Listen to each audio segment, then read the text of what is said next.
বাজান আঞ্চলিক সমিতিৰ সৌজন্যত আৰু কাৰ্বি জাতি জননায়ক চেমছন সিং ইণ্টিৰ সমন্বয় সমিতিৰ সহযোগত আজি ৭৪ সংখ্যক কাৰ্বি কিংবদন্তি পুৰুষজনক আমি প্ৰথমতে তেখেতৰ আৱৰ্ষৰ মূৰ্তিত মাল্যাপন বন্তি প্ৰজ্বলন পুষ্পাঞ্জলি কৰি পেলাই এতিয়া আমাৰ মুকলি সভা ইতিমধ্যে চলি আছে।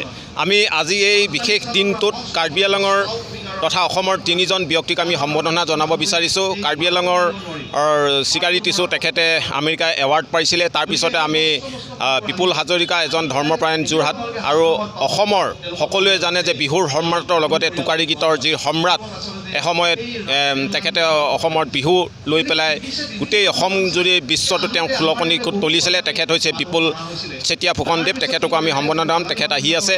সেইকাৰণে আমি অসম জাতীয়তাবাদী যুৱ ছাত্ৰৰ এই উদ্দেশ্য এটাই যে আমি অসমৰ জাতি জনগোষ্ঠীসমূহৰ যিবোৰ বীৰ বীৰংগনা বা পুৰুষসকলক আমি সকলোৱে শ্ৰদ্ধাঞ্জলি জনাব লাগে আৰু তেখেতলোকক জীয়াই ৰাখিব পাৰিলেহে আমি অনাগত দিনত আমি অসমীয়া জাতিটোৱে বিশ্বৰ দৰবাৰত আমি মূৰ দাঙি থিয় হ'ব পাৰিম।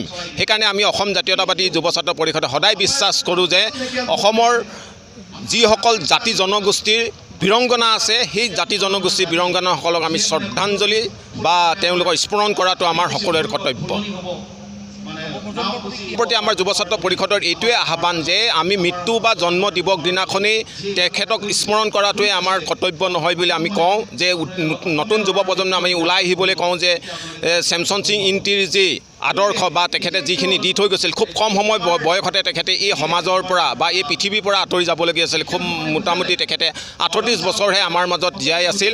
কিন্তু এজন বীৰ সন্তানে বা এজন পুৰুষে তেখেতে কম সময়ৰ ভিতৰতে জাতিটোৰ বাবে তেওঁ অৱদান দি থৈ গৈছিল আৰু কাৰ্বি জাতিক তেখেতে পোহৰৰ বাট দেখুৱাইছিলে চেমছন সিং ইণ্টিদেৱে। সেইকাৰণে আমি জননায়ক হিচাপে তেখেতে সদন নামকৰণ কৰিছোঁ আৰু জননায়কগৰাকী এই আদৰ্শসমূহ কাৰ্বি জনগোষ্ঠীটোৰ লগতে অসমৰ বাবে আমাৰ আদৰ্শ পুৰুষ হিচাপে আমি চিহ্নিত কৰিছোঁ।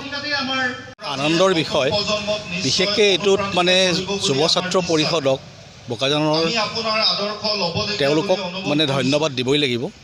তেওঁলোকে প্ৰতি বছৰে অতি নিষ্ঠাৰে এই জাতীয় মানে নেতাজনক জননেতাজনক সন্মান জনাই আহিছে আৰু এইটোৱে খুব মানে আমাক আনন্দিত কৰে। আৰু তাতকৈ ডাঙৰ এটা ইয়াত মেছেজ আছে। মেছেজটো হ'ল যে আজি কাৰ্বি অসমীয়া গোটেইবিলাকৰ মাজৰ যিটো আমাৰ মানে লগ হৈছোঁ, আমি একেলগ হ'ব পাৰিছোঁ। লগ হৈ আমি সেই স্বনামধন্য ব্যক্তিজনলৈ শ্ৰদ্ধা জনোৱাৰ লগতে আমি তেওঁৰ প্ৰতি এটা তেওঁৰ আদৰ্শক যেন আমি সকলোৱে আকৌ পুনৰবাৰ যেন মানে আঁকোৱালি ল'বৰ কাৰণে সচেষ্ট হৈ পৰিছোঁ।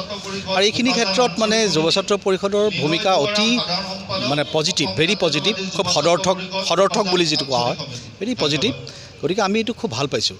আৰু লগতে চেমছন সিং ইণ্টি যেনেধৰণে এগৰাকী জাতীয় মানে স্বনামধন্য ব্যক্তি এই খুব কষ্ট কৰি এটা জাতিক মানে সকলো ফালৰ পৰা সংগঠিত কৰিছিল, এখন জিলা পাবৰ বাবে যিটো কষ্ট কৰিছিল, তেওঁৰ লগত বহুকেইজন মানুহ আছিল, অকল তেওঁৱেই নহয়, তেওঁৰ লগত এটা টীম আছিল। খৰচিং তেৰাং আছিল, চং বে আছিল, লাংকুং হাবে আছিল।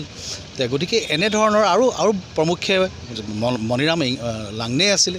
গতিকে এইসকলৰ গোটেই মানে যিটো প্ৰচেষ্টা আছিলে সেই সময়ত ইমান আন্ধাৰ, সকলো ফালৰ পৰা অৱহেলিত হৈ থকা, সকলো ফালৰ পৰা আন্ধাৰত থকা সেই সময়ত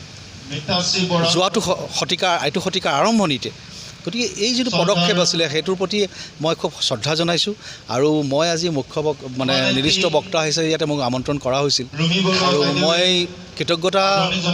কৃতজ্ঞতা প্ৰকাশ কৰিছোঁ যুৱ ছাত্ৰ পৰিষদৰ ওচৰত মোৰ দৰে লোকক এনেকৈ এটা বক্তৃতা দিয়াৰ সুযোগ দিয়াৰ বাবে। আৰু লগতে মই চেমছন সিং ইণ্টিৰ যিটো তাৰমানে বৰ্ণাঢ্য জীৱন, যিটো কালাৰফুল লাইফ, এই কালাৰফুল লাইফটোৰ এটা মানে সদায় যেন মানে সাধনা হৈ থাকক, চৰ্চা হৈ থাকক আৰু তেওঁৰ দ্বাৰা যেন আমাৰ প্ৰচলিত সমাজখন প্ৰভাৱিত হওক, এনে এক আশাৰে মই সকলোকে পুনৰবাৰ ধন্যবাদ জ্ঞাপন কৰিছোঁ। ঠিকে আছে নাজানো? ঠিকে আছে।